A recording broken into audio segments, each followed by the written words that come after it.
সা'আম মিন তা'আম, এক সা পরিমাণ খাদ্যদ্রব্য। বুখারীর হাদিস 1506 নম্বর হাদিস, আবু সাঈদ খুদরি এবং ইবনে ওমর রাদিয়াল্লাহু তাআলা থেকে বর্ণিত।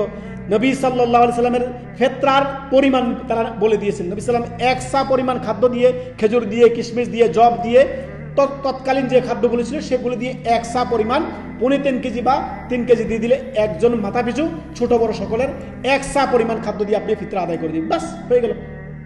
টাকা কেন দিতে যাবেন? সাহাবায়ে কেরামদের কাছে দিনারও ছিল, দিরহামও ছিল, তারা কোনো কিছু দিয়ে ফিতরা আদায় করেনি, তারা খাদ্য দিয়ে করেছেন। খাদ্য দিয়ে ফিতরা দিতে হবে, টাকা দিয়ে নয়। যারা বলছে খাদ্য দিয়ে ফিতরা দেওয়া লাগবে না, টাকা দিয়ে দিতে হবে, তারা রাসূলুল্লাহ সাল্লাল্লাহু আলাইহি ওয়াসাল্লাম থেকে বেশি বলছেন। বুখারীর হাদিস, ইবনে ওমর এবং কি আপনার আবু সাঈদ খুদরি রাদিয়াল্লাহু তাআলা আনহুম, তারা বলছেন ফরাদা রাসূলুল্লাহ সাল্লাল্লাহু আলাইহি ওয়াসাল্লাম যাকাতুল ফিতরি সা'আম মিন তা'আম, এক সা পরিমাণ 3.5 কেজি বা 3 কেজি আপনি যেই মানের খাদ্য খাচ্ছেন সেই মানের খাদ্য, চাউল কিংবা খাবার দিয়ে, খাদ্য দিয়ে আপনি কি করবেন? আমাদের বাংলাদেশে প্রধান খাদ্য হচ্ছে চাউল। আপনি 3.5 কেজি করে বা 3 কেজি করে বেশি দিলে ভালো। আপনি আপনার খাদ্য প্রতি মাথা পিছু 3.5 কেজি করে আপনি বা 3 কেজি করে দিয়ে দেন, বাস আপনার ফিতরা আদায় হয়ে গেল।